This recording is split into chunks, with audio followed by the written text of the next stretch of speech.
नमस्कार, मैं हूं संजय सिंह महान और आप देख रहे हैं यूपी ताजा न्यूज। आज है 6 मई 2026 बुधवार, जेठ कृष्ण पक्ष पंचमी और हम लेकर आए हमीरपुर, महुआ, जालौन और बांदा की ताजा खबरों के साथ साथ देश प्रदेश की अहम अपडेट। आज हमारे खास कार्यक्रम का 682वां एपिसोड।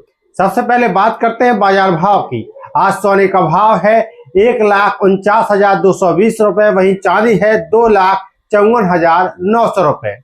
खबर हरियाणा से, जहां अपहरण के आरोपी को पकड़ने निकली पुलिस टीम खुद हादसे का शिकार हो गई। जालौन के उरई कोतवाली की पुलिस टीम मंगलवार की सुबह हरियाणा के नूह में दबिश देने जा रही थी, तभी कुंडली मनूसर पलवल एक्सप्रेसवे पर धुलावर टोल प्लाजा के पास तेज रफ्तार स्कॉर्पियो ओवरटेक करते समय अनियंत्रित होकर सामने से आ रहे वाहन से जा टकराई। टक्कर इतनी भीषण थी कि स्कॉर्पियो के परचक्खे उड़ गए। हादसे में 2 दरोगा, 2 सिपाही और मुकदमे के वादी समेत कुल 5 लोगों की मौके पर मौत हो गई। मृतकों में मंडी चौकी प्रभारी मोहित यादव, दरोगा सत्यभान, सिपाही अशोक कुमार, प्रदीप कुमार और पंजाब निवासी अमरीक सिंह शामिल हैं। हादसे के बाद एक्सप्रेसवे पर अफरा तफरी मच गई।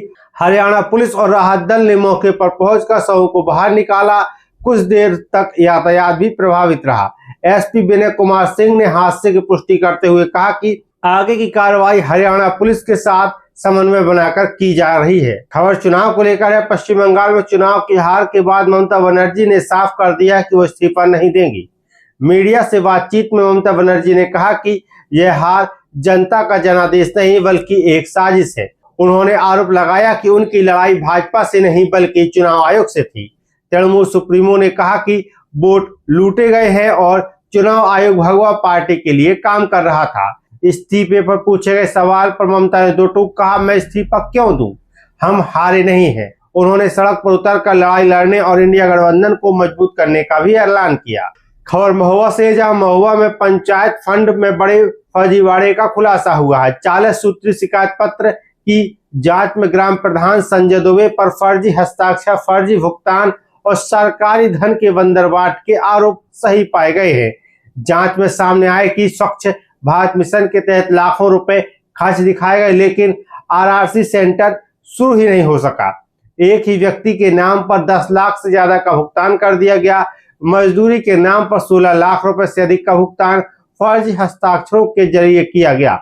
यहां तक कि दशहरा, दीपावली, स्वतंत्रता दिवस पर भी मजदूरों से काम कराना रिकॉर्ड में दिखाया गया। स्ट्रीट लाइट, नाला नाली और सीसी सड़क निर्माण में भी गड़बड़ी सामने आई। जिलाधिकारी गजल भारद्वाज के निर्देश पर ग्राम प्रधान के वित्तीय अधिकार सीज कर दिए गए हैं और 3 सदस्यीय टीम गठित कर आगे की जांच शुरू कर दी गई है।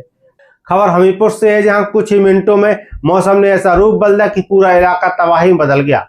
मौधा और आसपास के क्षेत्रों में मंगलवार की शाम आए चक्रवाती तूफान ने भारी नुकसान पहुंचाया।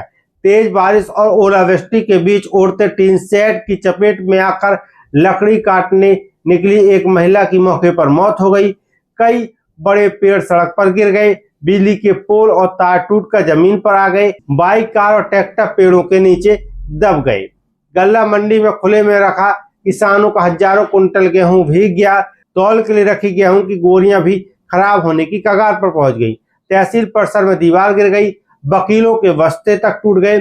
कस्बे सहित करीब 3 दर्जन गाँव में बिजली व्यवस्था पूरी तरह से ठप हो गई। लोगों ने बताया कि दोपहर बाद आसमान अचानक पीला हो गया और फिर देखते ही देखते तूफान ने विकराल रूप ले लिया। खबर हमीरपुर से, जहां एक परिवार खुशियों के कार्यक्रम में जा रहा था, लेकिन रास्ते में मातम बिछ गया। हमीरपुर में बेतवा नदी पुल पार मंगलवार सुबह महुआ डिपो की बस ने बाइक सवार मां बेटों को टक्कर मार दी। हादसे में 55 वर्षीय फूलकली निषाद सड़क पर गिर गई और बस का पहिया उनके सिर के ऊपर से गुजर गया। मौके पर ही उनकी दर्दनाक मौत हो गई। बेटा बीरू को मामूली चोटें आई हैं। मृतका अपने भतीजे के तिलक समारोह में शामिल होने जा रही थी। घटना के बाद परिजनों ने हाईवे पर सड़क कर जाम लगा दिया। मौके पर पहुंचे एसडीएम, सीओ और चेयरमैन ने समझाकर मामला शांत कराया। 1 लाख रुपए की सहायता और नौकरी के आश्वासन के बाद जाम खोला गया।